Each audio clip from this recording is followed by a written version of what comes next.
Okay guys, welcome back. Today we're going to talk about why you should battle all the time. So if you're interested in battling, taking big breaks between battles is not a good idea, and we're going to talk about why. So there's three main reasons. Reason number one is simply experience. You need to experience battling, and just practicing hard is not enough, because practicing hard is a given. Everybody who does those battles and is actually winning is practicing hard. So that's the bare minimum. You need to go to these events and you need to actually battle to experience all the things that come with it. You might have a lot of material, but you actually have to know when to use certain material, etc, etc. Also, what kind of floors to expect. I've been to events with the floor is so slippery that even by just walking you fall on your face. And I've also been to events that the floor is really bad. You try to spin on your head, but your head stays stuck, but your body starts spinning, so you basically get decapitated, right? So it's all in between those two, the perfect floor to really weird floors that, you know, can happen at these events.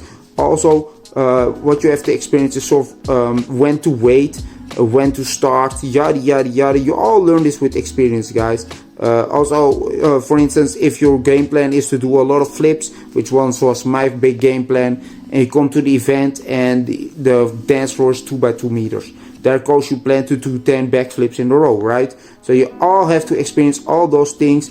And if you lose, also take that learning experience. Why am I losing? What was happening? And should I adapt? Yes or no, right? So experience, extremely important, of course, and it is the main reason you should battle all the time. There's a second very important reason, and that is nervousness. So if you're very nervous, you will never dance as good that you're at ease, or at least comfortable.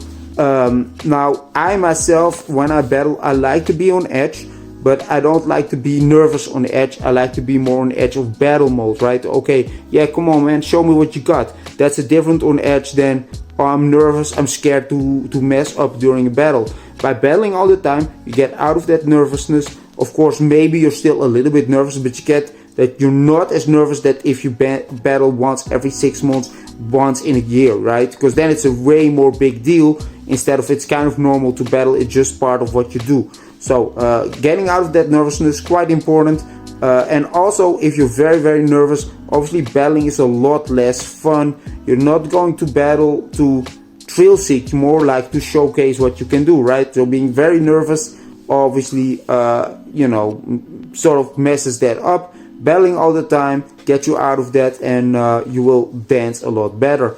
And then finally, it's what I call being famous, being a known b-boy is necessary to win big battles against other well-known b-boys. Let me give a super clear example, and it's a hypothetical, of course.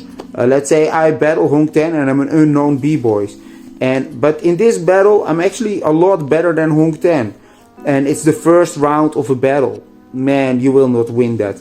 The judges feel immense pressures to let someone like Hong Ten, one of the most famous b-boy, go on through the first round, right?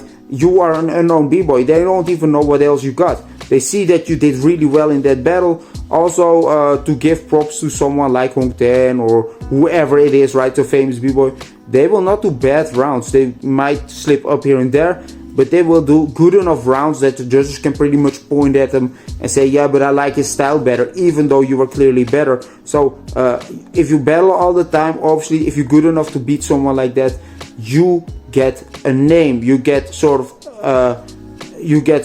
semi-famous yourself, and you actually have a chance of beating guys like that. It's still going to be extremely difficult, to be honest, especially the first or second rounds.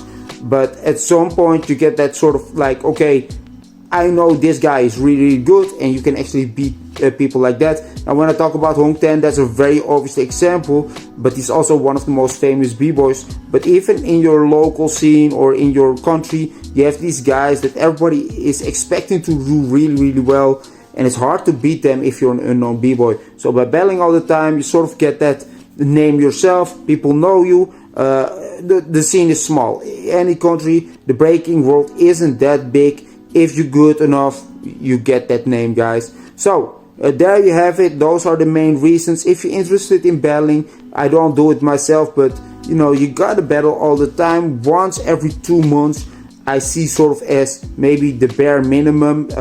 If you battle a lot less, you still get nervous. All that experience helps, but you know, like, just battle as much as you can and it will do good. You can still work on your goals. Let's say you have a goal as doing, I want to do 10 flares. You can still work at that and battle at the same time.